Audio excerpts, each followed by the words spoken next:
Kanina 4JG1 yung change oil natin ngayon. 4HF1. Makikita mo yung makina. 4HF1. So, gaya ng dati, isa natin to para mabilis. Mabilis tumulo yung langis. Sunod natin, drain plug. Ito sa ilalim. So ito yung drain plug niya, 17 pa rin yung sukat, 17 mm. Yan. Patagasin ulit natin.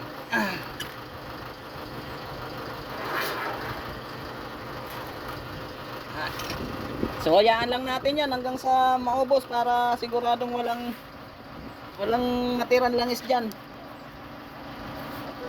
Hayaan natin hanggang mga 30 minutes.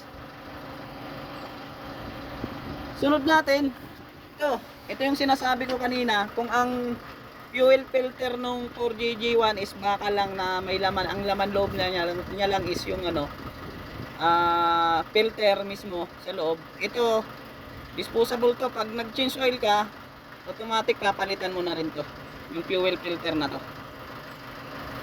Babaklasin natin. Sana yung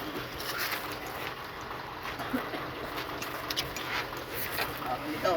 Dapat may gamit kayong ganito para mas mabilis, di mahirap.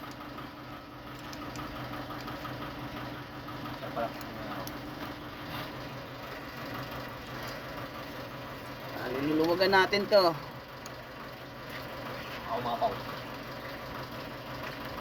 Tingnan, umapaw. Sarado muna natin.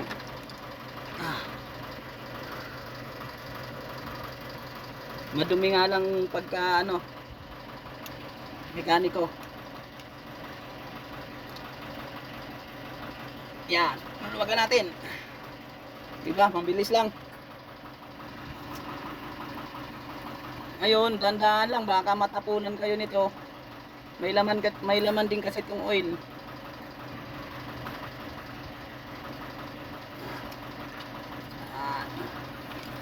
So, tanggalin natin.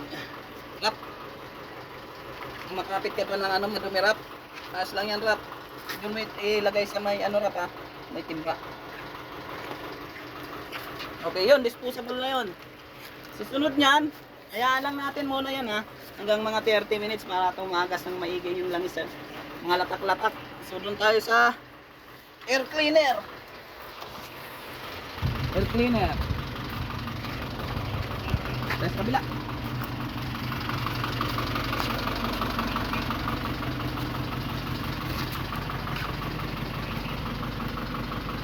Air cleaner natin.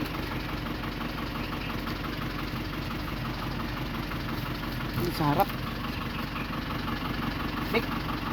Tingin mo nga dyan yung sa air cleaner natin. Cleaner. Dito sir.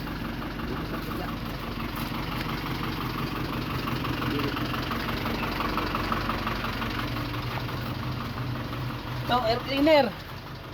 Ngayon, babaklasin nyo lang yung lock.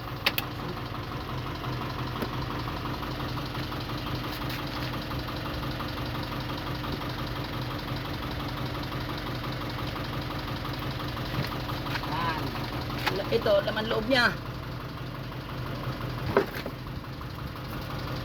Dumi na. Nakikita mo, dumi. Kailangan ng palitan. Huwag tayong magtipid. So yun lang, papalitan natin. Sasampol lang natin to. So tatlong klase lang. Drain plug, fuel filter, then air cleaner. Ipapalitan natin pag nag-change oil tayo. So yun lang guys. Thank you.